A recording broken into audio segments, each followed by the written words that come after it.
किसी गांव में एक औरत अपने 10 साल के छोटे से बच्चे के साथ रहती थी।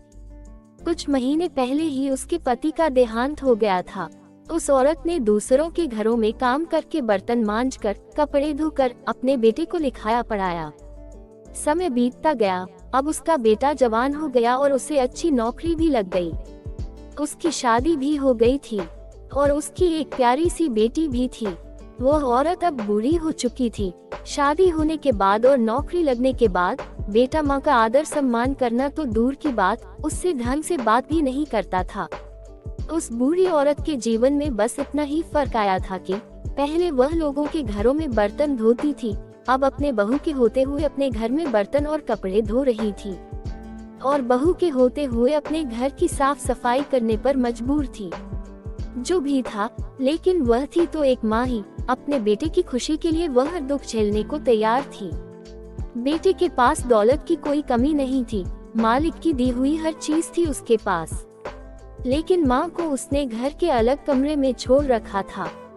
एक टूटा फूटा सा कमरा, जहाँ मौसम को बर्दाश्त करने का कोई इंतजाम नहीं था। और बेटा कई दिनों बाद उस कमरे में जाता भी तो सिर्फ इसलिए कि वह माँ को ताने मार सके कि उसने बचपन में उसके लिए कुछ नहीं किया और उसे वो खुशी नहीं दे पाई जो दूसरे बच्चों को मिली, जबकि उसकी माँ ने जितना हो सका उतना उसे हमेशा खुश रखने की कोशिश की, उसकी हर ख्वाहिश को पूरी करने की कोशिश की। एक दिन सर्दियों की शाम, उसकी माँ अपने फटे पुराने कंबल में सिकुड़ कर बैठी हुई थी और सोच रही थी कि आज जब बेटा घर आएगा तो उसे नए कंबल के लिए कहेगी, क्योंकि यह कंबल बहुत फट चुका है और इसमें उसे बहुत सर्दी लग रही थी और अब उसकी कमजोर हड्डियों में यह सर्दी बर्दाश्त करने की ताकत नहीं थी।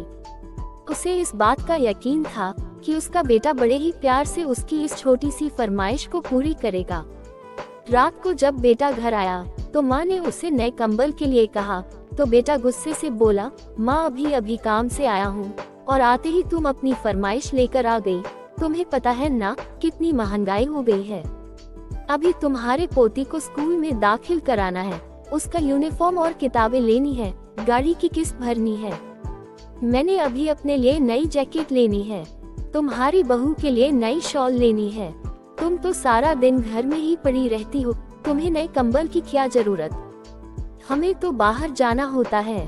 तुम किसी तरह यह सर्दी के दिन निकाल लो, अगले साल सर्दियों से पहले तुम्हारे कंबल का कुछ न कुछ इंतजाम कर दूंगा। बूढ़ी माँ खून का घूंट पीकर चुपचाप अपने टूटे फूटे कमरे में आ गई और उस फटे हुए कंबल को ओढ़कर टूटी हुई चारपाई पर सिकुड़ कर लेट गई। सुबह जब बेटे की आंख खुली तो पता चला पिछली रात को ही माँ की मृत्यु हो गई है।